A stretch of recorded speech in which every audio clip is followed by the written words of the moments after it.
आज हम पढ़ेंगे शब्दों का वर्गीकरण। शब्दों को निम्न 4 प्रकार से वर्गीकृत किया जा सकता है। पहला है रचना या बनावट के आधार पर, दूसरा है उत्पत्ति के आधार पर, तीसरा है अर्थ के आधार पर और चौथा है प्रयोग के आधार पर। अब हम पहला देखेंगे, रचना व बनावट के आधार पर शब्दों का वर्गीकरण। रचना के आधार पर शब्दों का वर्गीकरण 3 प्रकार से किया जा सकता है। पहला है रूढ़, दूसरा है यौगिक, तीसरा है योग रूढ़ शब्द। अब हम पहले को परिभाषा के माध्यम से समझेंगे। रूढ़ शब्द वह शब्द रूढ़ शब्द कहलाते हैं जो एक से अधिक वर्णों के योग से बने होते हैं। इसको हम आसान भाषा में समझेंगे। जिनके टुकड़ों का कोई भी अर्थ ना निकले वह रूढ़ शब्द कहलाते हैं। अब हम इसे उदाहरण के माध्यम से समझेंगे, जैसे पशु, पानी, लता, कल, ये सब शब्द रूढ़ हैं। अब हम यौगिक शब्द देखेंगे। वह शब्द जो एक से अधिक शब्दों के योग से मिलकर बने होते हैं तथा जिनके प्रत्येक खंड का अर्थ निकलता हो, उन्हें यौगिक शब्द कहते हैं। अब हम उदाहरण के माध्यम से यौगिक शब्द को समझेंगे। राष्ट्रपिता, प्रधानमंत्री, देवदूत, ये सारे शब्द यौगिक हैं। ऐसे जो भी शब्द होते हैं वो यौगिक शब्द कहलाते हैं। अब हम योग रूढ़ को परिभाषा के माध्यम से समझेंगे। वह शब्द जो एक से अधिक शब्दों के योग से तो बने हों लेकिन किसी विशेष अर्थ को प्रकट करते हों, उन्हें हम क्या कहेंगे? योग रूढ़ शब्द कहेंगे। जैसे लंबोदर, दशानन, चारपाई। हम यहाँ पे देख पा रहे हैं कि जो बहुब्रीहि समास का उदाहरण था, बहुब्रीहि समास जिसमें होता है वो भी योग रूढ़ ही होते हैं। इस तरह हम कहेंगे योग रूढ़ बहुब्रीहि समास को भी कह सकते हैं। अब हम उत्पत्ति के आधार पर शब्दों का वर्गीकरण देखेंगे। उत्पत्ति के आधार पर शब्द 4 होते हैं, तत्सम, तत्भव, विदेशज और देशज, देशज विदेशज। यहाँ पे हम 2 ही समझाएंगे क्योंकि हमने पहले विस्तार से तत्सम और तत्भव की वीडियो बना दी है। हम देखेंगे देशज शब्द क्या होते हैं। देशी भाषाओं के वो शब्द जो हिंदी भाषा में प्रचलित हो गए हों, देशज शब्द कहलाते हैं। जैसे नाती, खिड़की, बाबा, साँड़, खाट, लोटा, ये सब क्या होते हैं? देशज होते हैं। विदेशी भाषाओं के वे शब्द जो हिंदी भाषा में प्रयोग होते हैं विदेशज शब्द कहलाते हैं। इसको हम उदाहरण के माध्यम से भी समझेंगे। जैसे अनार, टेलीफोन, आम, स्टेशन, चाकू, अलमारी, बाल्टी, स्कूल आदि। देशज और विदेशज को हमने यहाँ पे परिभाषा के माध्यम से और उदाहरण के माध्यम से भी समझा। अब हम देखेंगे अर्थ के आधार पर शब्दों का वर्गीकरण। अर्थ के आधार पर शब्द 2 प्रकार के होते हैं, सार्थक शब्द, निरर्थक शब्द। इसकी परिभाषा हम आगे देखेंगे। अब हम सार्थक शब्द देखेंगे, उसकी परिभाषा और उदाहरण के माध्यम से समझेंगे कि सार्थक शब्द क्या हैं। जिन शब्दों का कोई ना कोई अर्थ निकलता वो सार्थक शब्द कहलाते हैं। उदाहरण के माध्यम से समझेंगे, जैसे रोटी, होली, डंडा, दशहरा आदि। जिन शब्दों का अर्थ निकलता है वो सार्थक शब्द कहलाते हैं। अब हम निरर्थक शब्द देखेंगे। जिन शब्दों का कोई अर्थ ना निकले वो निरर्थक शब्द कहलाते हैं। अब हम उदाहरण के माध्यम से देखेंगे, जैसे रोटी का ओटी, ओटी क्या हुआ? निरर्थक हुआ। रोटी क्या हुआ? सार्थक हुआ। पानी का क्या हो गया? वानी, वानी क्या हुआ? निरर्थक हुआ। पानी सार्थक हुआ। ऐसे वाडू, वाना, वाला आदि इन शब्दों का कोई अर्थ नहीं निकल रहा है तो ये निरर्थक शब्द हो गए। अब हम प्रयोग के आधार पर शब्दों का वर्गीकरण देखेंगे। प्रयोग के आधार पर 2 शब्द होते, मतलब प्रयोग के आधार पर शब्दों का वर्गीकरण 2 प्रकार से किया जाता। पहला विकारी शब्द, दूसरा अविकारी शब्द। अब हम विकारी शब्द को परिभाषा के माध्यम से देखेंगे और उदाहरण के माध्यम से भी समझेंगे। विकारी शब्द जिन शब्दों का रूप, लिंग, वचन, काल, कारक आदि के कारण बदल जाता है वो विकारी शब्द कहलाते हैं। ये 4 प्रकार के होते हैं। विकारी शब्द 4 प्रकार के होते हैं। पहला संज्ञा, सर्वनाम, विशेषण, क्रिया। संज्ञा क्या होती है ये सब आप पढ़े हैं पहले से, लेकिन हम थोड़ा सा बता देते हैं। अगर डिटेल्स में चाहिए तो हमें कमेंट कीजिए। संज्ञा ब्राह्मण, जयचंद, पटना, हाथ, ये सब क्या हो गया? संज्ञा हो गया। सर्वनाम क्या होता है? उसी के स्थान पर जो यूज होता है, प्रयोग होता है संज्ञा के स्थान पे, वही सर्वनाम होता है। मैं, वह, यह, तुम, उसे, ये सब क्या हो गए? सर्वनाम हो गए। विशेषण विशेषता बताता है। अच्छा, बुरा, नीला, पीला, मीठा, ये सब क्या हो गए? विशेषण। क्रिया तो हम लोग जानते ही हैं, अगर ना जानते हो तो इसके लिए भी हमें कमेंट कीजिए, हम इसको विस्तार से बताएंगे। क्रिया क्या है? खेलना, कूदना, जागना, लेना, ये सब क्या हुई? क्रिया हो गई। इस तरह हमने पढ़ा कि विकारी शब्द 4 होते हैं और चारों का क्या क्या होता है? 4 संज्ञा, सर्वनाम, विशेषण, क्रिया। हम अविकारी शब्द देखेंगे, परिभाषा के माध्यम से समझेंगे। जिन शब्दों का रूप, लिंग, वचन, काल, कारक आदि के कारण नहीं बदलता वो अविकारी शब्द कहलाते हैं। अविकारी शब्द 4 प्रकार के होते हैं। पहला क्रिया विशेषण अव्यय, दूसरा संबंध बोधक अव्यय, तीसरा समुच्चय बोधक अव्यय, चौथा विस्मय बोधक अव्यय। इस सबको हम उदाहरण के माध्यम से भी समझेंगे। पहले का उदाहरण क्या है? क्रिया विशेषण का आजकल, संबंध बोधक का में से, समुच्चय बोधक का और परंतु, विस्मय बोधक का आहा हाँ। इस तरह हमने इसको उदाहरण के माध्यम से भी समझा। अब इसमें अव्यय जुड़ा है, तो अव्यय आप लोग सोच रहे होंगे अव्यय क्या होता है, तो हम अव्यय की परिभाषा के माध्यम से समझाएंगे कि अव्यय क्या है।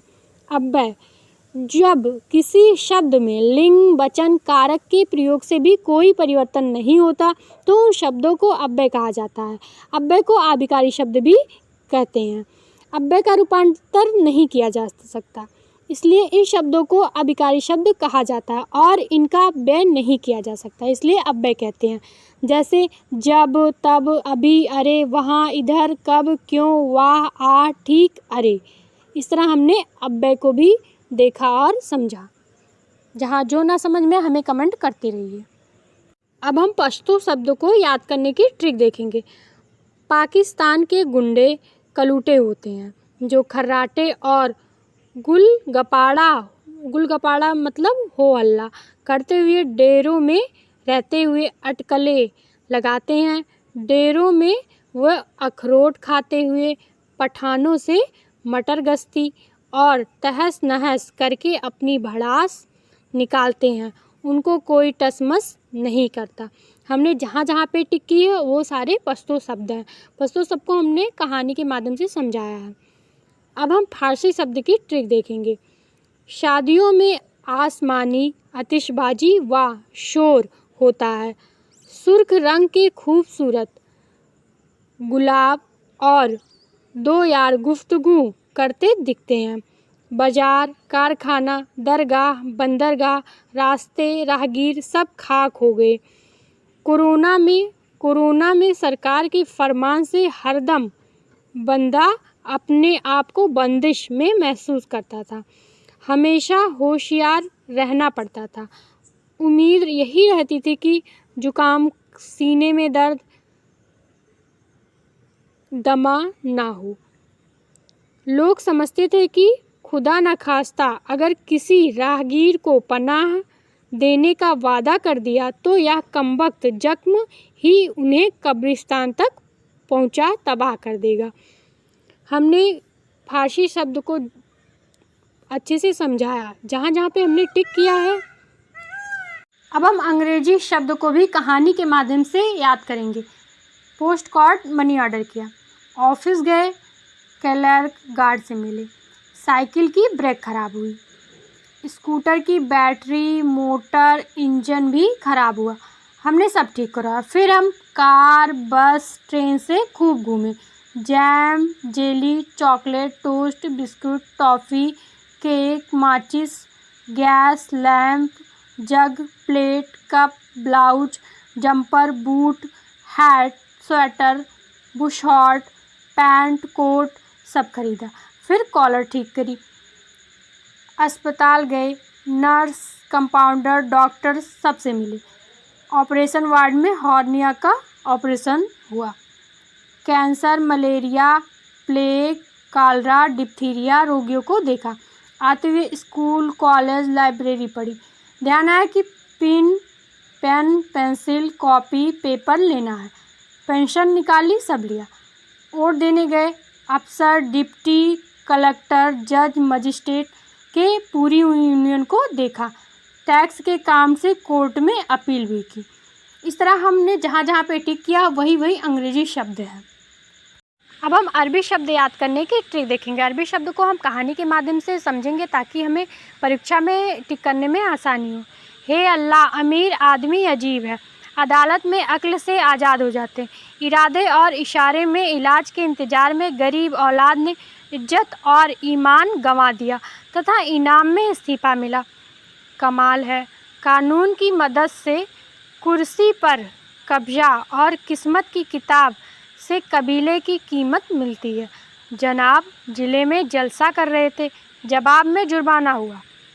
वकील ने तहसील में तारीख की ताकत और हुक्म से बहस के द्वारा तूफान खड़ा कर तराजू की तरह फैसला सुनाया।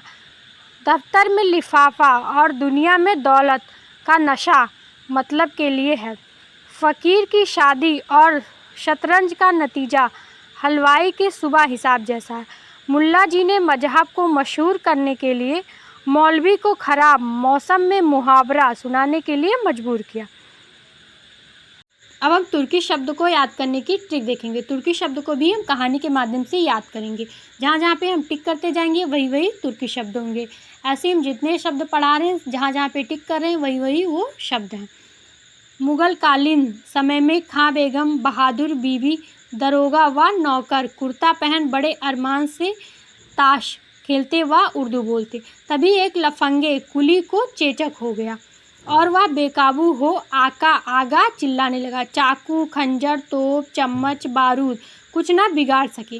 तलाश की पर कोई सुराग न मिला। चारों तरफ लाशें बिछ गई। इस तरह हमने तुर्की शब्द को देखा। अब हम पुर्तगाली शब्द की ट्रिक देखेंगे। पुर्तगाली शब्द को भी हम कहानी के माध्यम से ही समझेंगे। एक गांव में पुर्तो का पादरी आया। वह बिना बटन व आलपीन वाली कमीज और नीलाम हुई पतलून में पिस्तौल रखता था। उसके कमरे में संतरे, अनानास की बाल्टी और पपीते से भरा इस्पात का कनस्तर अर्थात पीपा था। उसने 15 अगस्त पर गोदाम बनवाकर आलू, अचार, गोभी व गमले रखवाकर ताला लगाया और फीते वाली चाबी बस्ते में रखी। उसने मेज पर कार्बन रखकर प्याला और साबुन रख दी। इस तरह हमने पुर्तगाली और तुर्की शब्द को याद किया।